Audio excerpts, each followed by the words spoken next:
La thématique choisie cette année, c'est l'emploi et l'employabilité. Je rappelle qu'elle a été choisie par le président de la République lors du Conseil des ministres du 24 avril 2024. Elle se justifie puisqu'aujourd'hui, les questions d'emploi sont des questions impérieuses sur lesquelles tous les pays du monde doivent faire face pour trouver des solutions.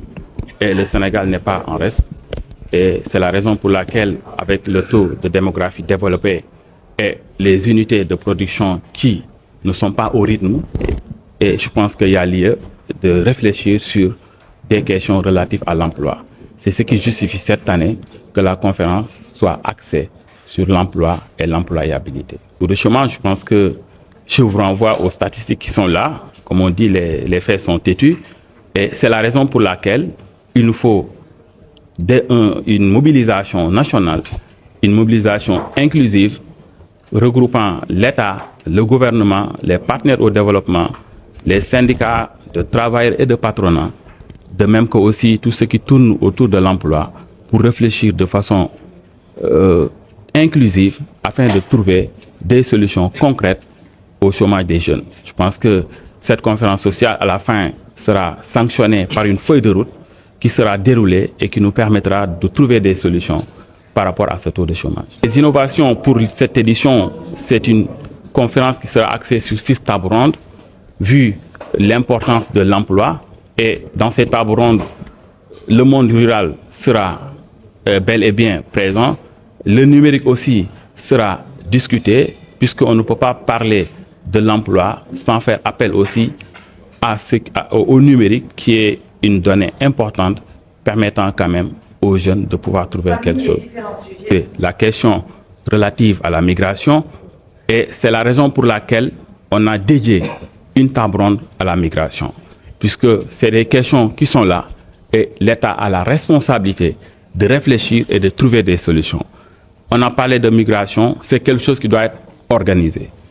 Aujourd'hui, le Sénégal, il y en a qui migrent pour trouver de l'emploi, il y en a qui migrent pour le plaisir de migrer, puisque aussi il y en a qui laissent des magasins ici, il y en a qui laissent leur emploi pour partir.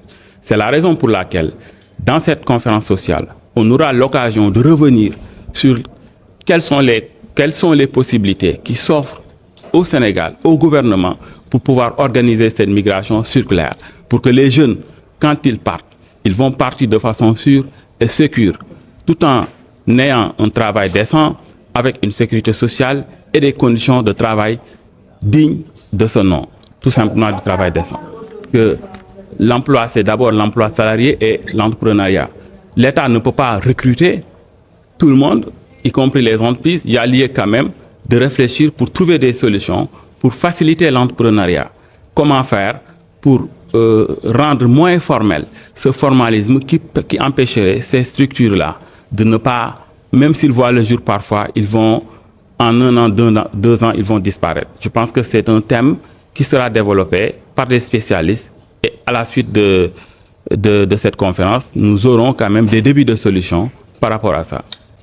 Et bon, là, je pense que c'est une volonté politique et que, je l'ai dit tout à l'heure, la question de l'emploi devient une question de sécurité publique, et qu'aujourd'hui, les décideurs publics sont engagés à trouver des solutions par rapport à la question de l'emploi. Ce qui veut dire que cette feuille de route, si elle est élaborée, je pense qu'il y aura des solutions. Et dans le passé, des solutions ont eu lieu, je pense qu'on l'a dit tout à l'heure. Mais l'emploi est tellement préoccupant qu'on n'a pas le droit de ne pas penser à agir autrement pour permettre aux Sénégalais de vivre dignement ici au Sénégal. Pour rappeler des principes. Le premier, c'est que chaque citoyen a droit à un emploi. Et l'État doit tout mettre en œuvre pour que cet emploi lui parvienne et qu'il soit conservé. Nous sommes pour la sécurité de l'emploi, nous sommes par la création et la promotion des emplois. Nous sommes aussi dans un pays où tout est organisé. Je me réfère principalement au Code du travail qui fixe les modalités selon lesquelles les contrats de travail sont établis. En vertu de l'article L41, un contrat de travail à durée déterminée il se caractérise par le fait que son terme est fixé d'avance entre les parties. Vous dites par exemple, on va signer un contrat de travail à durée déterminée pour une durée d'1 an, du 1er janvier au 31 décembre. Si le 31 décembre arrive, le contrat expire, l'employeur a la possibilité de renouveler ou de ne pas renouveler. Mais il ne peut pas le faire plus d'une fois. On ne peut pas éternellement renouveler, sauf certaines dérogations qui sont permises. Donc il est arrivé effectivement, sans singulariser ou particulariser, qu'on constate dans les déclarations publiques qu'on évoque des licenciements qui plus correspondent à des contrats de travail à durée déterminée dont le terme est arrivé, qui sont arrivés à expiration. Il y a aussi un autre aspect, on a parlé de licenciements dans des structures où en fait il y avait soit un plan social, où les départs étaient négociés, ou des protocoles d'accord signés devant l'inspecteur du travail entre les parties. Donc ça aussi, il est difficile de parler de licenciement. Mais globalement, notre mission nous impose de mettre tout en œuvre pour que les principes et droits fondamentaux au travail soient respectés. Et nous rappelons toujours aux travailleurs que quand un travailleur est licencié, il a la possibilité et qu'il estime que les motifs invoqués par l'employeur ne sont pas légitimes, la loi lui donne la possibilité d'adresser une requête à l'inspecteur du travail du ressort qui va convoquer son employeur, qui va entendre les parties, qui va constater la conciliation sur un procès verbal ou une non-conciliation. Et le cas échéant, le dossier est transmis au tribunal du travail. La plupart des dossiers qui sont évoqués dans les médias, on n'en a jamais parlé, nous, publiquement. Hein? Bon, c'est vrai que même ici, on était là pour une autre question, pour la conférence sociale, mais on a le devoir de vous répondre. Bon, l'essentiel des dossiers qui sont évoqués ici sont connus de l'inspection du travail. Pour certains, effectivement, l'inspecteur a confirmé lors des négociations générales où étaient représentés les travailleurs qui se disent licenciés, concernés, les centrales syndicales et les organisations syndicales sectorielles.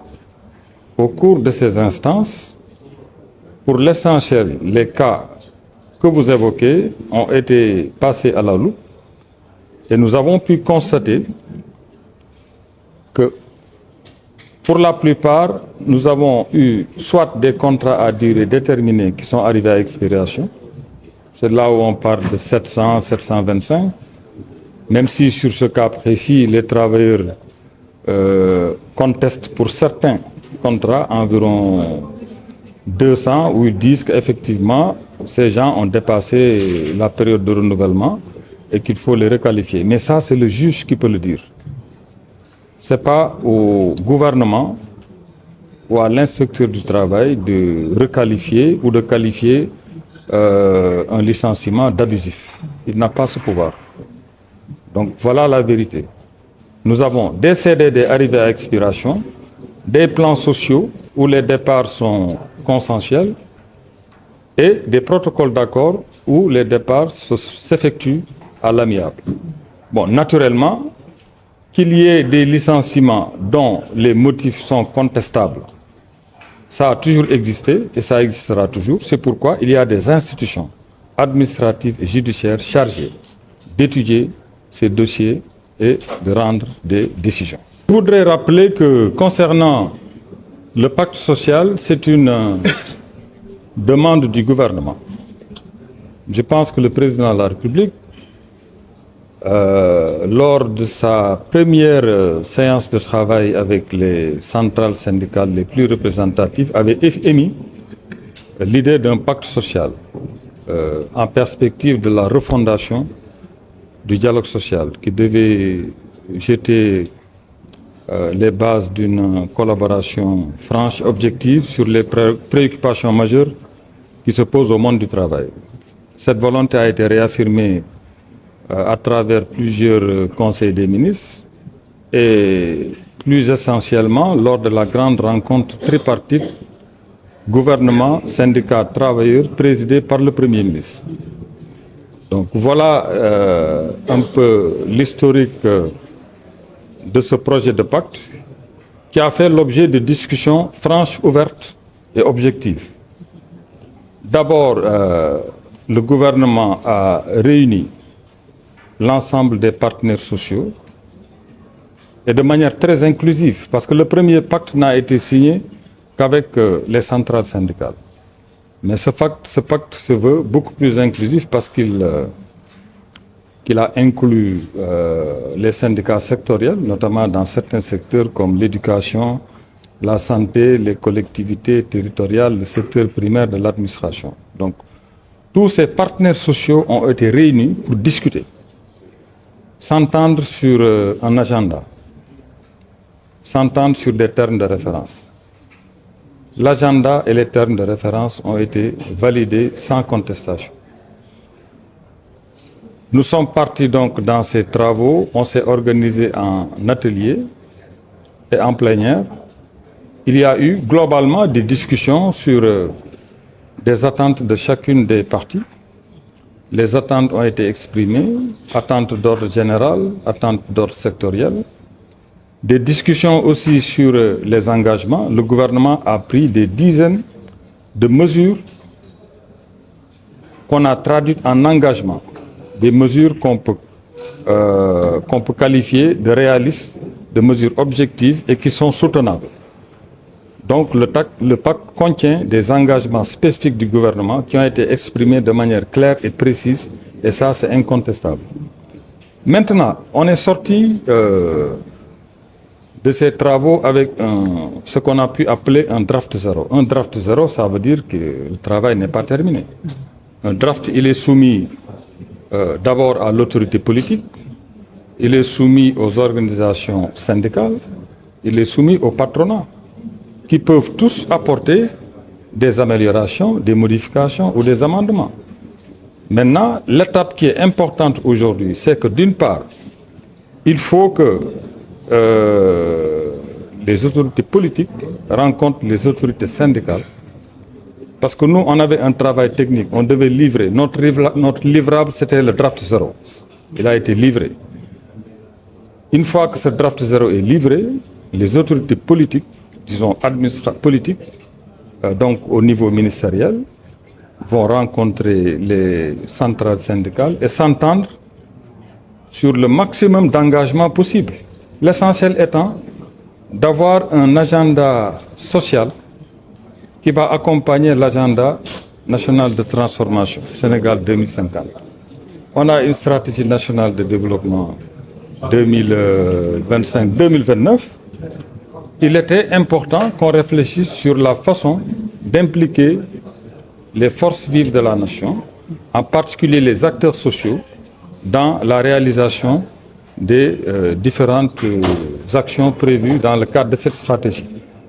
C'est une contribution à l'effort collectif de développement économique et social national. C'est aussi simple que ça. Le pacte n'enterre pas la revendication, n'enterre pas la liberté syndicale. Le gouvernement est quand même satisfait de son partenariat avec les organisations syndicales et nous restons à leur disposition pour approfondir les discussions, les réflexions et aboutir à un pacte.